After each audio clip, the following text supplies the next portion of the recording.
નમસ્કાર મિત્રો, પ્રણામ. ભૂલાયેલું પાકીટ નામની એક સમજવા જેવી આજની કહાની સાંભળો. રોજ સવાર પડે એમ એ દિવસે પણ સવાર પડી. ઘરનું બધું કામ આટોપી ઓફિસે સમયસર પહોંચવા સ્વયં માટે ઓછામાં ઓછો સમય ફાળવ્યો. ટિફિન, ચાવીઓ અને ચશ્મા લીધાની ખાતરી કરી ઘર બહાર પગ મૂક્યો. ત્યાં નાની દીકરીએ આવી અને જોરથી ભેટી. બાઈ મમ્મી જલ્દી આવજે, લવ યુ કીધું અને દિવસ સાર્થક લાગ્યો. એનું વેકેશન શરૂ થયું હતું, તેથી આગલે દિવસે જ લાવવાની વસ્તુઓનું લિસ્ટ મને મળી ગયું હતું. એ યાદ પણ કરાવી દીધું. એ વિશે વિચારતા જ રસ્તા પર આવી રિક્ષા માટે હાથ કર્યો. રાબેતા મુજબ 2-3 રિક્ષાવાળાએ ના પાડી, પણ છેલ્લે એક રિક્ષા મળી તો ઈડરિયો ગઢ જીત્યા હોય એવી લાગણી થઈ. આવું તો ઘણી વાર થતું, તેથી નવાઈની વાત નહોતી. સમયસર હોવાનો ફાંકો હતો, તેથી આજુબાજુ નજર નાખતા ઓફિસ પહોંચી. પર્સમાં ફંફોળ્યું તો પાકીટ ગાયબ હતું. ઘડી પહેલાંનો રૂઆબ સાબુના ફીણની જેમ ઓસરી ગયો. મારી ગરબડ જોઈ રિક્ષાવાળાએ માપી લીધું કે મેડમ, આજે નાણાં વિનાના છે. એણે કહ્યું, થાય આવું કદી, કાલે લઈ લઈશ. પૈસા મારો નંબર લઈ લો, તમારા એરિયામાં આવું જ છું. શાળાના બચ્ચાઓને મૂકવા ત્યારે આપી દેજો, કોલ કરજો એટલે આવી જઈશ.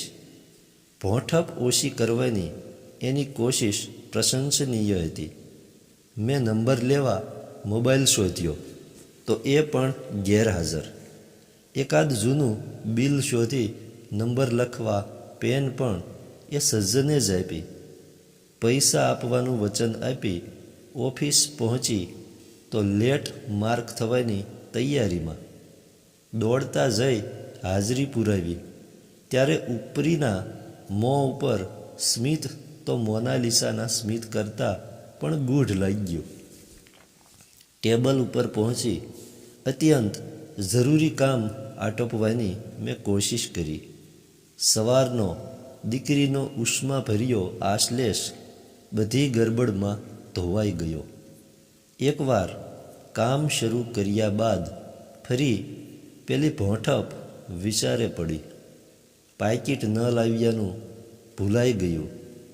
એક પછી એક કામ પતાવતા લંચ સમય થયો.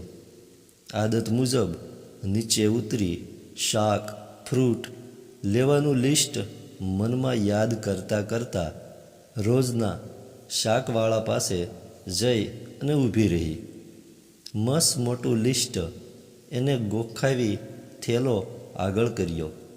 એની સાથે સ્ત્રી સહજ મોંઘવારીની ચર્ચા કરતાં ફરી પર્સમાં હાથ નાખ્યો અને પાકીટ ભૂલી ગયાની વાત જાણી શિવશંકર શાકવાળો હસી પડ્યો અને બોલ્યો, उसमें कौन सी बड़ी बात है, हो जाता है ऐसा कभी कभी. મેં શાક ફ્રૂટ કાલે લઈ જવાની વાત કરી તો કહે, ના ના, आप बेझिझक ले जाइए, मैंने और भी थोड़े पैसे रख दिए हैं, आराम से रहिए, उससे और कुछ चाहिए तो ले लीजिए, जब चाहे लौटा देना, आप किसी और से मांगना मत. આ શાકવાળાને કંઈ કેટલી વાર કાંટો બરાબર નથી. વધારે ભાવ લગાડવાના બહાને ભાંડ્યો હશે. આજે મને ઢાંકણીમાં પાણી લઈ ડૂબી જવા જેવું લાગ્યું. આભાર માની હળવે પગલે ઓફિસમાં પહોંચી શાકનો થેલો ખાનામાં મૂકતા જોયું તો 100ની 10 નોટ થેલામાં. ફરી કામે લાગી. હવે કામ પતાવી ઘેર જવાની ઉતાવળ. એક પછી એક ફોન, ફાઇલ નોંધ કરવી. એટલામાં બોસે બોલાવી એની વર્દી. કમ અને એમની કેબિન પાસે પહોંચી તો લંચ રૂમ પાસે પસાર થતાં ગુસપુસ સાંભળી.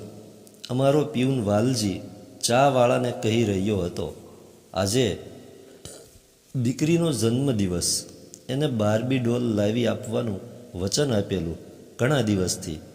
પરમ દિવસે પડોશીને અકસ્માતમાં ફ્રેક્ચર થતાં એને 500 આપ્યા. હવે આજે કોઈ પાસે જન્મદિવસ નિમિત્તે હાથ ફેલાવતા સંકોચ થાય છે. મને 100ની 10 નોટ યાદ આવી. ઝડપથી જઈ એમાંથી 5 નોટ લાવી વાલજીના હાથમાં મૂકી મુઠ્ઠી વાળી દીધી. એ કશું બોલે એ રૂમ છોડી નીકળી ગઈ. એના સજળ નયન મારી પીઠને જરૂર તાકી રહ્યા હશે. પાછા વળતા હું વિચારી રહી, કોના પૈસા કોની શ્રીમંતાઈ. બોસની કેબિન પાસે પહોંચી તો એમના શબ્દો કાન ઉપર પડ્યા. એ જાતને તો માંગવાની ટેવ પડી ગઈ હોય. આજે પાકીટ ભૂલાઈ ગયું તો કાલે પાકીટ કપાઈ ગયું. વોચમેનની જાતનો કોઈ ભરોસો નહીં. એને ઉશીના આપવાની કોઈ જરૂર નથી. તને બધા ઉપર દયા ભરાય છે. કામ બહુ છે, ફોન મૂકું છું. કેબિન બહાર ઊભી રહી મેં તો ત્રાજવે તોળી લીધી આજે મળેલી દરેક વ્યક્તિને. ત્યારબાદ કશું ન બન્યા હોવાનો અભિનય પાર પાડી કામ પતાવ્યું. સાંજે ઘેર જઈને સૌને થાય એવું કદી કદીની ગાથા સંભળાવી. મોબાઈલ હાથમાં લઈ પ્રથમ રિક્ષાવાળાનો મોબાઈલ નંબર નોંધી એના વ્યક્તિત્વને વંદી રહી. એણે ધાર્યું હોત તો અપશબ્દો કે કટુ વચનો વાપરી શક્યો હોત. એના બદલે એણે મને સહજતા બક્ષી, જેથી હું ઓફિસમાં નિર્વિકાર થઈ કામ કરી શકી. રાત્રે સૂતી વખતે હું મહિને ખાસું કમાતી મારી જાતને રિક્ષાવાળા, શાકવાળા, શિવશંકર અને મારા બોસની સાથે તોલી રહી. તે દિવસે ભૂલાયેલું પાકીટ મને માણસાઈની ઘણી અણજાણી ગલીઓમાં ભ્રમણ કરાવી આવ્યું. વાતે વાતે બેંક બેલેન્સ, સમાજમાં આગવું સ્થાન કે પ્રતિષ્ઠાને અસ્તિત્વની પારાશીશી ગણનાર, કદી આ સ્તરે મળનારી વ્યક્તિઓના ઉજળા પાસા વિશે વિચારીશું ખરા? પાકીટ વિના શરૂ થયેલો દિવસ મને શીખવી ગયો કે તમારી શ્રીમંતાઈને પરખવી હોય તો વિના પાકીટ ભરેલા ખિસ્સાએ એનો ખરો રંગ નહીં દેખાય. ધન્યવાદ.